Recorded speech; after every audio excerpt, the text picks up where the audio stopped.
falando de um ensinamento que vai levar você, né, a um conhecimento pleno do que Jesus ensina a gente. Toda a palavra de Deus, ela quando é divinamente inspirada, e ela é, quando na sua escrita, na sua preparação, ela vem com aquele intuito de quê? De nos inspirar. Ela é inspirada e quando você tem um contato com ela, você se inspira.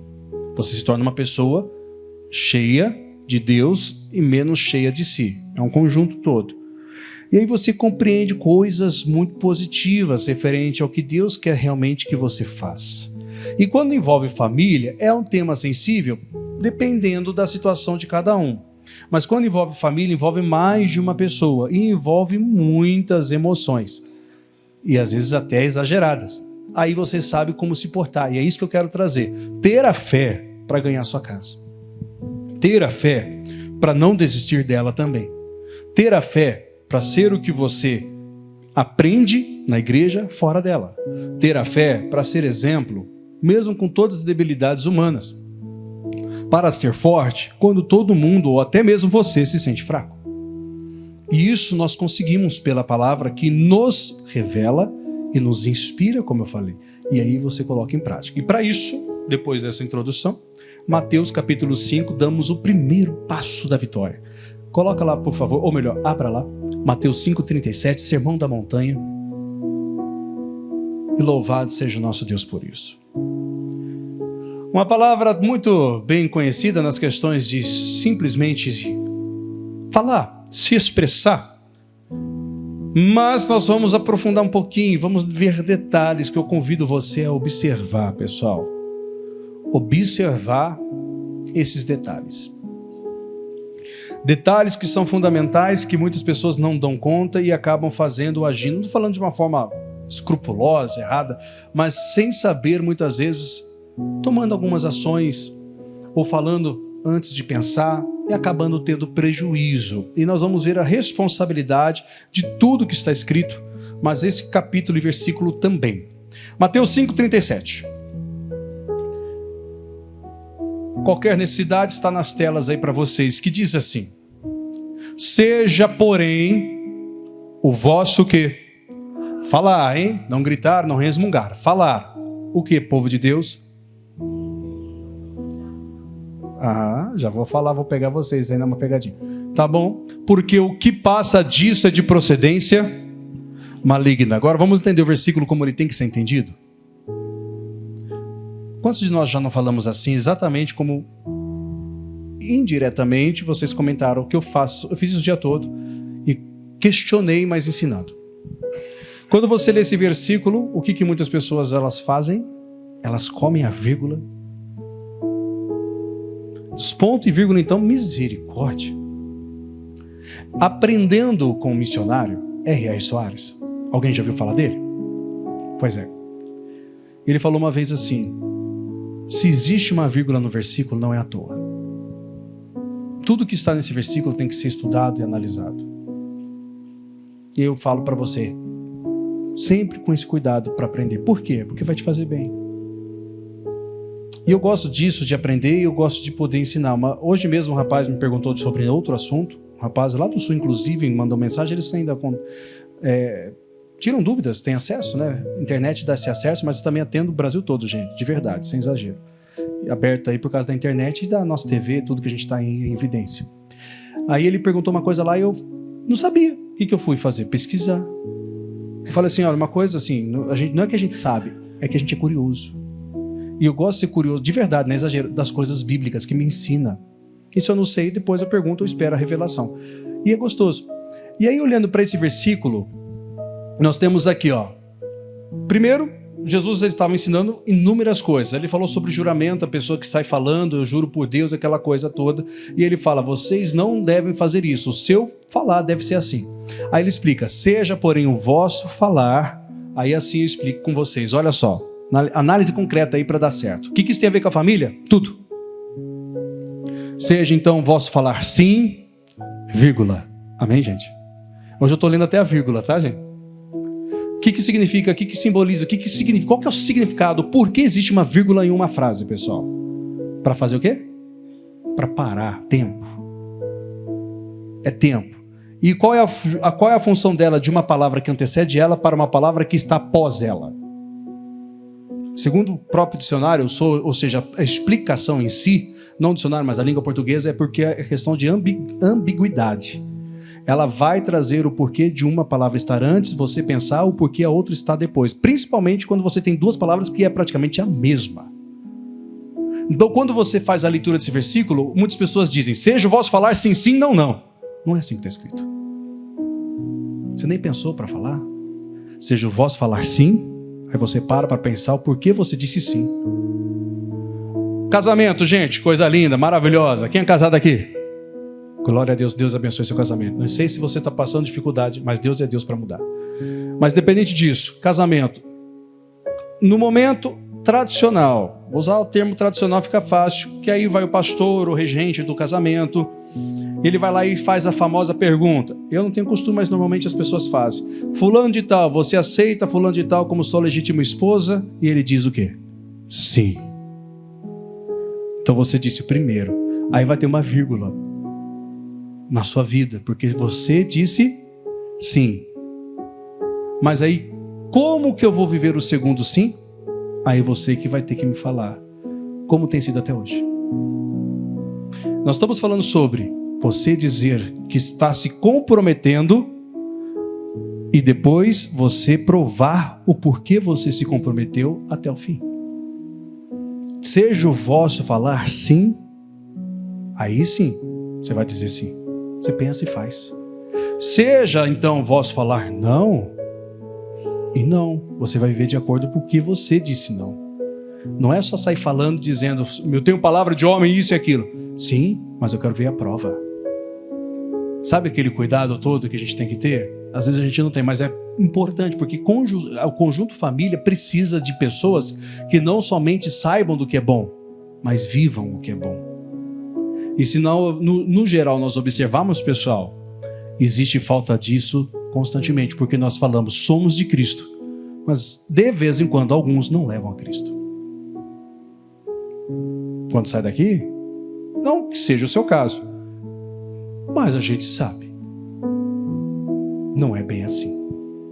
Já dei um exemplo algumas vezes de um irmão há muitos anos atrás. Falo há muitos anos para não cogitarem que não é de Ribeirão. Eu já dei esse exemplo uma vez ou outra, me perdoe se alguém já ouviu, mas é importante. E esse irmão simplesmente mandou uma mensagem para mim no domingo à noite, um rapaz, um jovem.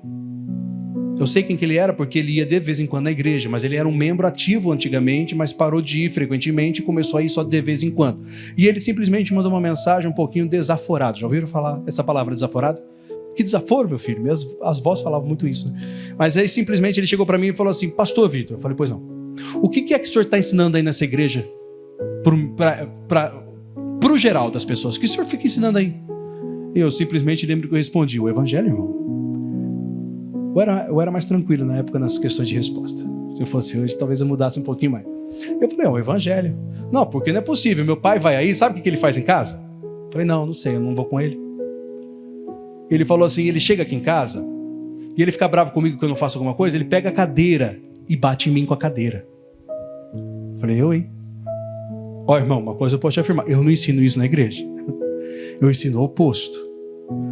Mas eu não vou com ele para casa para saber o que ele faz. Ele deveria fazer isso por conta própria. Então aqui dentro, um exemplo, tá, gente? A gente diz sim para Jesus. Dizemos ou não? Sim, devemos dizer. Mas e lá fora? A gente fala esse sim?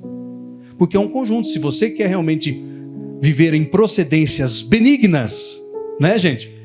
Nós não podemos, então, fazer uma coisa ou falar uma coisa aqui no ambiente, porque o ambiente é propício para isso, ou onde a gente diz de Cristo, mas de alguma outra forma a gente desdém com isso. Ou seja, se não fizermos de acordo com o que falamos, a procedência será maligna.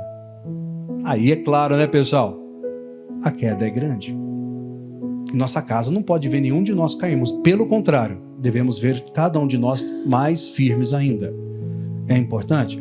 Quando que eu sei que eu estou num caminho onde o que eu falei realmente é a minha vida e as coisas estão andando? Não estou falando que seremos isentos de lutas, aflições, infelizmente às vezes aparece, mas seremos vitoriosos sobre tudo. Nós teremos certeza que tudo que nós fazemos vai dar certo, porque Cristo está conosco. Vamos para Romanos capítulo 5, verso 1, para a gente entender um pouquinho mais, pessoal. Romanos 5, versículo 1. Então, quando aprendemos o sim, sim, não é sim, sim, não. É sim, explica um pouquinho, pensa um pouquinho, reflete um pouquinho, sim. Tem certeza? Sim. Você casou com essa moça, certeza? Sim, eu falei sim. Então você vai ter que ser fiel até a morte. Oh, coisa boa. Prova. Porque saiu disso, é procedência maligna. Você iludiu, eu iludi, nós iludimos. E assim vai, pessoal. Por exemplo, eu estou usando até um exemplo pessoal meu, assim, de fato, humano. Eu chego aqui para vocês e falo, cadê o povo mais feliz da face da terra? Aleluia, glória a Deus. Todo mundo fica feliz, meu pastor, nossa. Aí vocês saem, eu chego aqui para os meninos e falo assim, nossa, que povo chato, hein? Falsidade ou não? Procedência maligna. Não dá certo, gente. Uma cidade tem que ser edificada na rocha. Então é um conjunto para dar certo. E eu acredito nisso, por isso que prego e é assim que tem que ser. Então sim, eu não quero viver de aparência. Porque viver de aparência, uma hora a casa cai. Agora viver da verdade, nenhuma casa cai, porque a tempestade vindo, ela continuará de pé. Eu quero essa casa que continua de pé. Então se eu disse sim para Jesus, é para valer. É para valer. Não é para brincar de ser de Deus, é para ser de Deus. Vamos lá. Romanos 5, verso 1.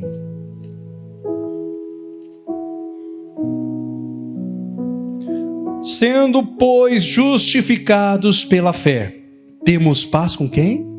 Com Deus, por nosso Senhor Jesus Cristo, pelo qual também temos entrada pela fé a esta graça, na qual estamos o que, gente? Firmes. E nos gloriamos na esperança da glória de Deus. E não somente isto, mas também, olha só o que o apóstolo fala aqui para os romanos, nos gloriamos nas tribulações. Aí tem depois da tribulação uma vírgula, tá? Não significa que você tem que pedir tribulação, não. Tá? Às vezes a pessoa pensa, então glória, vem tribulação. Já ouviu esse exemplo que o missionário dá? Não, tá amarrado, que vem quê? É a famosa frase, eu não busco o gigante, se ele aparecer eu derrubo, mas que eu não quero gigante na minha vida, não quero não, gente. Só se for direcionado. Então, nós também nos gloriamos nas tribulações, sabendo que a tribulação, quando ela aparece, produz o quê? A paciência. Lembra o que é paciência? Quem esteve no fruto do Espírito? A capacidade de você se manter firme na presença de Deus enquanto você espera. Porque alguns se dizem pacientes, mas foram os olhos de muita gente por aí na vida, não fisicamente. Estou falando de outras formas, ou seja, é só uma expressão. Não, a paciência é você se manter firme enquanto aquilo que você espera não aconteceu. Você não sai da palavra. Não vai confundindo, hein? Pastor, eu sou muito paciente. Faz 32 anos que eu aguento esse peste. Você não é paciente, não. Tem alguma coisa errada aí. A paciência é você se manter firme na posição de cristã, enquanto o seu milagre não acontece. Com outras palavras, fica mais fácil. Mas só comentário à parte.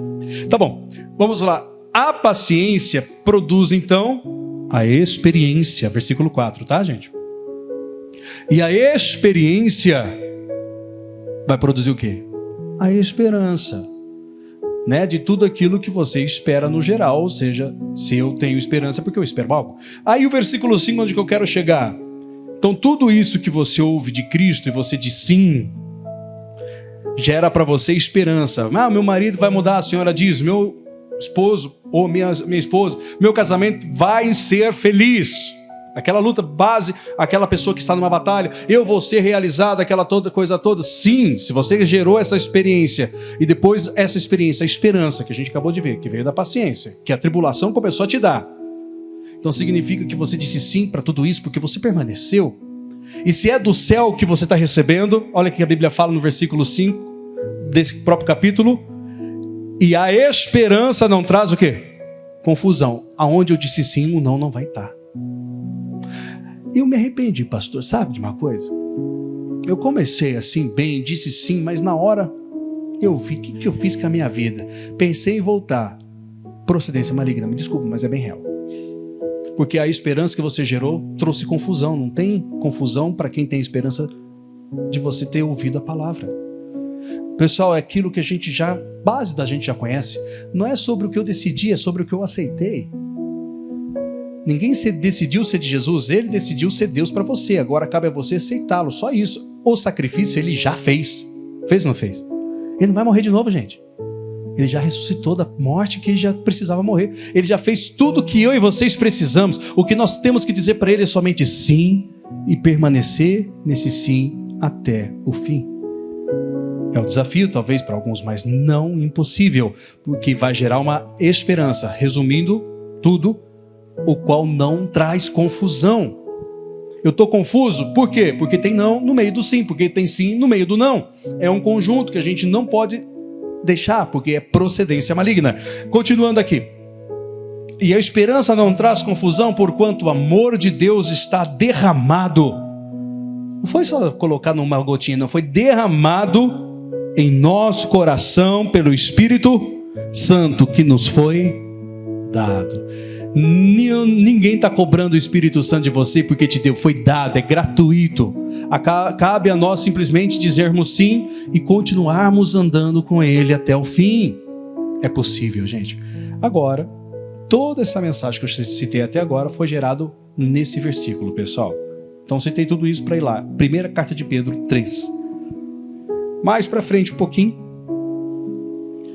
O que eu preciso entender hoje? Que o seu sim é um sim.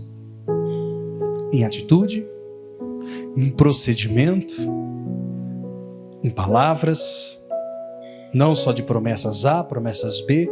E estamos em aperfeiçoamento contínuo, não é? Não somos perfeitos, isso é fato. Se fôssemos perfeitos, qual seria o motivo de estarmos na terra ainda? Estamos em aperfeiçoamento. Quanto mais perto da luz, mais normal você ou nós acharmos defeito em nós mesmos. Quanto mais perto de Cristo, quanto mais você conhece a palavra, mais você vai ver que tem que melhorar. E graças a Deus por isso, Porque esse é o objetivo da luz, né? Iluminar. Se eu estou em Cristo e me acho suficientemente bom da forma que eu estou longe de estar em Cristo. Significa que eu quero viver na escuridão e não descobrir meus erros. É normal. E como é normal?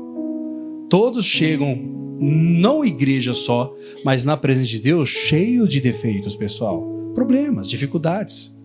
Alguns psicológicos, emocionais, outros espirituais, outros tudo. Familiares, assim vai financeiro. Mas aí você vai se aproximando daquele que é perfeito e vai conhecendo a essência, descobrindo que dizer sim para ele é ter uma vida com ele para sempre. E dizer não para o mundo é ter uma vida longe do mundo para sempre. E aí é uma continuação. Gerou uma esperança que toda a sua vida vai melhorar. E essa esperança não pode gerar confusão. Se está virando confusão, alguém está desistindo. Porque disse sim e a vida diz não. Não é confuso assim quando fica essa coisa? Mas você não disse que me amaria, você não fez um voto que seria até que a morte nos separe, porque você está regredindo. Ah, não sei mais, não amo mais, não sinto mais. Aí quando alguém chega para mim, óbvio, tá, pessoal, isso aí depende muito do caso. Eu falo assim, desde quando você achou, eu já falei isso para alguns, e falo isso desde sempre, que amor é emoção. O mundo ensina isso, Hollywood ensina isso, mas a Bíblia não. Amor é uma escolha, gente. Quando você decidiu amar, na verdade você escolheu. Quando Jesus morreu por nós, a Bíblia fala que ele fez isso porque Deus fez o que com o mundo? Ele amou. Alguém estava vivo naquele dia? Como que você pode amar alguém que não existe? É uma escolha, literalmente. Ele escolheu me amar sem eu ter nascido. E correndo o risco que eu virasse as costas para ele do mesmo jeito. Mas ainda assim ele me amou. E se nós hoje o amamos, diz o apóstolo João nas suas epístolas, que se nós o amamos é porque ele nos amou primeiro. Se eu hoje escolhi Jesus a amá-lo, é porque um dia ele me escolheu também a amar. Então é um conjunto. Então não é sobre o que eu sinto, é sobre o que eu escolhi. E se eu disse sim, é sim. Aí eu consigo entender o versículo base, né? E se eu disse não, era não. Por isso que nós estamos constantemente, não é mensagem de agora, mas num vale que Joel fala que é o vale da decisão. Acho que é Oséias, né? O Joel não. Mas a importância de nós entendermos isso. Vamos lá. Primeira carta de Pedro, capítulo 3, versículo 10. Agora nós vamos ligar os pontinhos, pessoal, e vamos entender o conjunto do que estamos dizendo. Vamos ser felizes de verdade ou não? A Bíblia dá a dica de como fazer isso. Primeira carta de Pedro, capítulo 3, versículo 10. Porque quem quer amar a vida e ver os dias bons, aí ele dá um tempinho para a gente pensar, refletir, o que eu devo fazer? Ele responde: refreie a sua língua do mal. Não assustem com o que eu vou falar. Não assustem. Mas não é só a sogra que fala mal. É brincadeira, eu falei uma brincadeira sofista. Vocês entenderam a piada ou não? Não? Fala assim, que brincadeira que a pessoa fala que só sogra que é cobra, né, gente? Não, tem todo mundo, gente. Não é só sogra, não é só seu sogro, é você. Tô falando mal de mim, pastor? Deixa que fale. Aí você pode cantar até a musiquinha do pastor Fernandes Lima. Lembra dela? Deixe que falem de mim o que quiserem, nada pode me deter ou abalar minha fé. Refreia a sua língua. O que é refrear, pessoal? Vem de freio, certo? Quando você está numa alta velocidade ou uma velocidade fora do comum, você precisa frear, ou senão você pode bater até dentro da velocidade. Você vai lá e usa o freio. Isso usando os dias de hoje como explicação. Que é parar. Agora, quando você lê o refreio, significa que você tem que fazer isso de novo. Se você quer amar a vida e ter dias bons, o que o apóstolo Pedro disse? Freie de novo a sua língua do mal. Você disse sim, não disse? Quando você escolheu Cristo, não estou falando nem sobre pessoas, estou falando sobre o Evangelho. Afinal, quando você aceita Cristo, passa pelas águas, quem não fez, faça, é um conjunto. Quando você então aceitou a Cristo, você decidiu viver para Ele. Então, se você quer amar a sua vida, e merece ser amado, e se livrar do mal, tendo dias bons, refreia sua língua do mal. Que aí a gente pode generalizar. Falar mal de alguém, não é? A famosa fofoca. Xingar. Eu não vou entrar no âmbito de falar sobre palavrão aqui já, né? Mesmo sabendo que alguns irmãos ainda falam. Que é pouca vergonha na cara, né, gente? É bom sempre falar sobre isso sorrindo, né, gente? Porque é vergonhoso um cristão que diz ser de Deus e sair falando tudo que não presta. O pessoal é simples, você quer lavar a boca com sabão? Lava, mas a melhor coisa é participar dos cultos e falar: Deus me muda. É a melhor coisa, gente. Isso vai fazer bem, mas isso promove coisas horríveis. Mas às vezes aquele momento que você se estressa, que você não percebe, você começou sim, mas aí a coisa foi piorando e aí perdeu o controle, bum, explodiu. Aí quando você vê, já está falando de todo mundo revoltado, fala: não aguento mais a minha vida, Deus, por favor, tira a minha vida, sabe aquela coisa toda que a pessoa grita? Aí vocês não estão refreando, você esqueceu disso, afinal as emoções tomaram conta, a esperança ficou toda confusa. Afinal eu disse sim, mas a minha vida comprova que eu estou andando no não. É loucura. Mas eu vou continuar aqui, ó. E os seus lábios não falem engano. Pessoal, já ouviram falar? Mais ou menos assim, é melhor você ficar com vergonha por ter falado a verdade do que você sair bem falando mentira. É melhor você ser julgado, apontado o dedo, humilhado porque você disse a verdade, do que você ser aplaudido porque você mentiu. Quando eu disse sim para a verdade, para o caminho e para a vida. Aí no momento que eu deixo meus lábios falar engano, em todo sentido, tá, pessoal? Sinônimos, adjetivos voltados a isso, mas desde o momento que eu começo a falar sobre enganos, que eu deixo meus lábios se grudarem, porque eles precisam se grudar e a língua precisa se locomover ou mexer para poder sair um som perfeito, e eu uso para o que não é bom, eu estou literalmente dizendo: a minha vida está indo de mal a pior. Agora, no momento que eu me corrijo, não estou falando que a gente não errará, mas estou falando que quando eu disse sim, eu estou disposto a melhorar. Porque não é só sair falando sim, sim, é sim, e eu vou viver isto que eu disse. Se eu disse que eu vou perdoar, aqui o ambiente reforça, é propício para isso. Nós estamos numa igreja, pregação, fé gerando no seu coração, aí as coisas vão fluindo dentro de si, a palavra vai fazer e vai gerar o que você precisa, que a energia de Deus é a fé, para você colocar em prática, simbolizando. Aí você tem a força para isso. Só que o seu dia a dia não tem aquela palavra contínua. Se você não tiver condição, meditação, aquela coisa toda, oração. E aí vai acontecer o quê? Isso vai tender a esvaziar. E vai acontecer o quê? Vou falar o que eu não devo. Eu vou esvaziar de mim e vou falar besteira.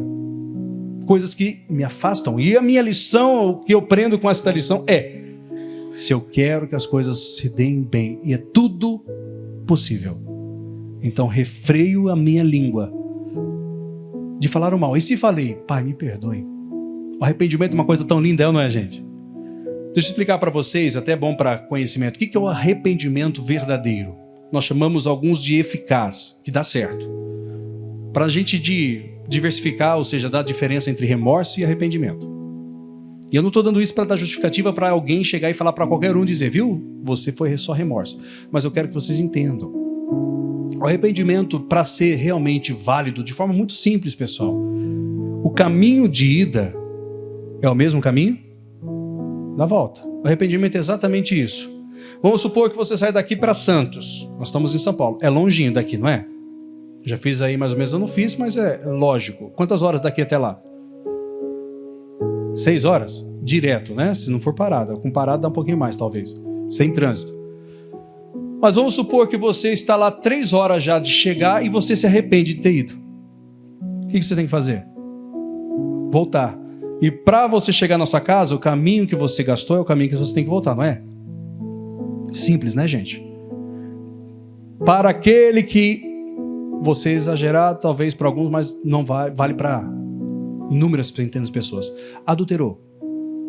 Essa pessoa, ela feriu, certo? Alguém. Nas suas emoções, mesmo que a pessoa não saiba, mas já tem algo errado, ela sente, porque sabe que tem algum corpo estranho, gente. Dói, não adianta. É igual quando alguém vai lá e coloca aqueles strapinhos de madeira, sabe? Aquela pedacinho de madeira fica muito tempo, começa a inflamar, começa a doer, ainda que seja pequenininho, dói. Mas só supondo, a pessoa foi lá e errou, fez algo assim que eu falo deplorável, antibíblico, demoníaco, destruidor, que está se condenando, aquela coisa toda. Mas aí a pessoa cai em si, meu Deus, o que eu fiz? Eu tenho que me arrepender, eu tenho que me consertar, eu tenho que falar eu tenho que ter paz de novo. Aí ele vai lá e vem na igreja, chora, e ele fala, Deus, me perdoe, eu pequei, eu traí a minha esposa, aquela coisa toda, eu fiz o que não podia, Pai, me perdoe. E aí tudo bem, ele fala, pronto, falei com Deus, estou tranquilo. É assim? É só isso? Não. Ele precisa falar com quem, gente? Se eu tive coragem de errar, eu tenho que ter coragem de consertar o erro completamente. Porque envolveu uma terceira pessoa e a segunda sofreu, que é o cônjuge. Então o arrependimento, para ser válido, tem que ser isso. Ou seja, eu disse sim, mas aí na hora que eu tenho que me consertar, eu digo não. Eu mudei, a procedência é maligna, que loucura. Eu não quero uma coisa dessa, eu quero dar certo. Então o caminho de ida é o caminho de volta. Às vezes é dolorido porque o caminho de ida foi dolorido. Esse é o problema. Mas se eu quero realmente mudança, eu tenho que dar o caminho de volta completo. Senão, pessoal, procedência maligna. Vocês lembram daquele momento que Jesus ele pergunta para os discípulos, que ele faz mais ou menos essa pergunta? Eu falo mais ou menos porque eu estou falando aqui por cima. Quem vocês dizem que eu sou? Alguns começaram a dizer o senhor, falaram que o senhor é Jeremias, outros dizem que é um dos profetas, outros dizem que é João Batista. E aí Pedro ele fala assim, tu és o Cristo, o Filho do Deus vivo. Aí Jesus ele chega para Pedro e diz, bem-aventurado és tu, Simão Bar-Jonas, hein? É ou não é, gente? Porque não foi carne nem sangue que te revelou, mas sim meu Pai que estás no céu. Pedro, filho de Jonas, que é Bar-Jonas significa filho de Jonas, Bar é filho e Jonas é o nome do pai. Bem-aventurado, Pedro. Não é que você está espiritual? Com outras palavras, tá?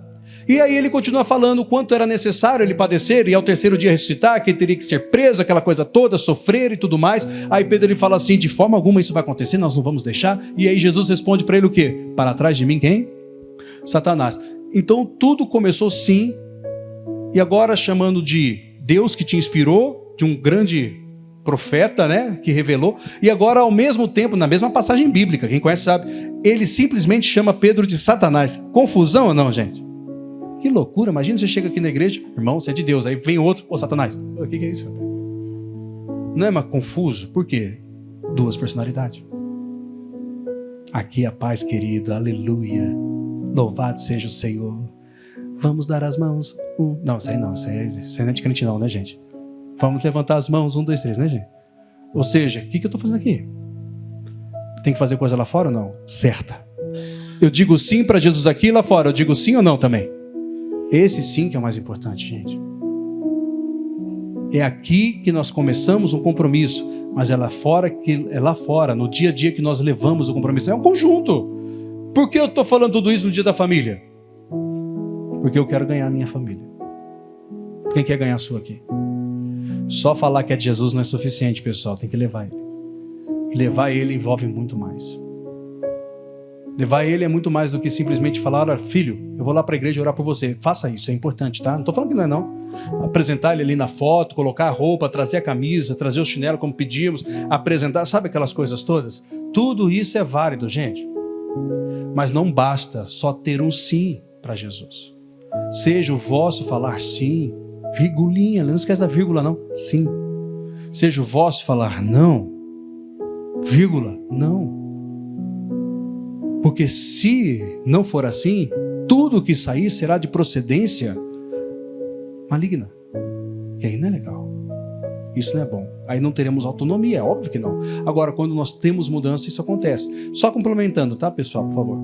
Então, versículo 10 diz: porque quem quer amar a vida e ver os dias bons, refreie, ou seja, freie de novo, quantas vezes necessária for, a sua língua do mal.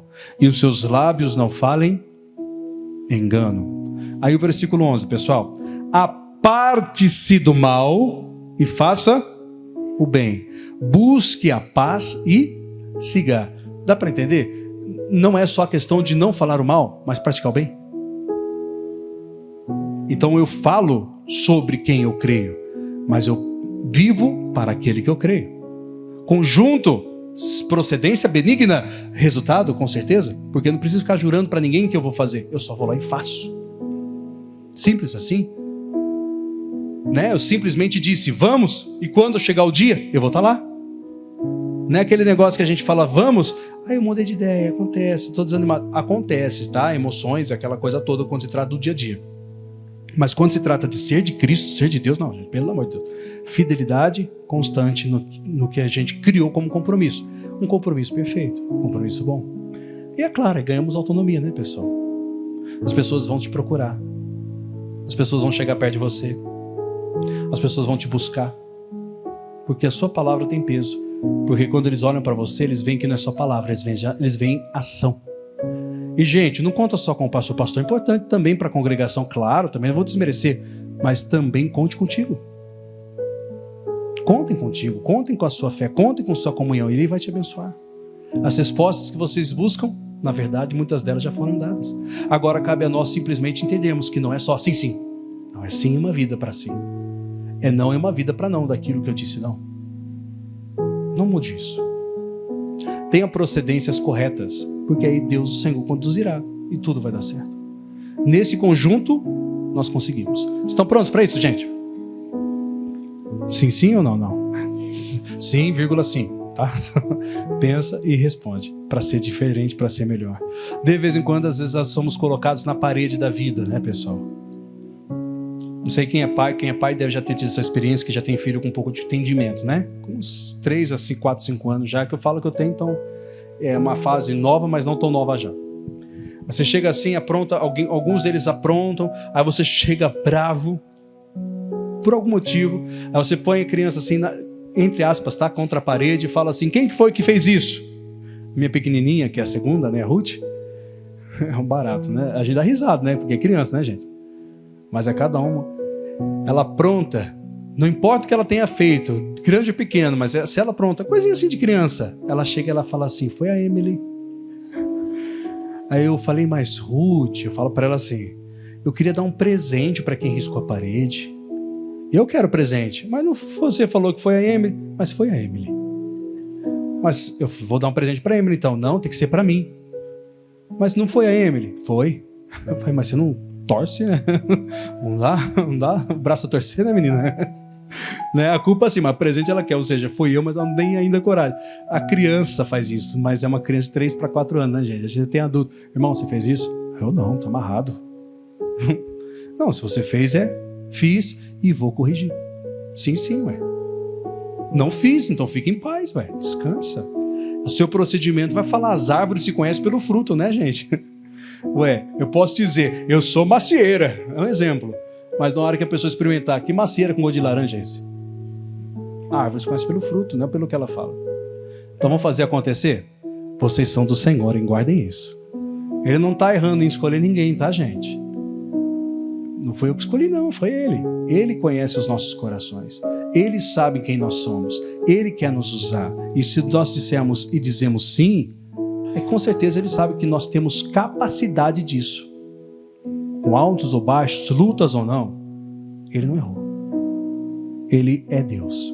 E Ele está conosco. Vamos falar com Ele?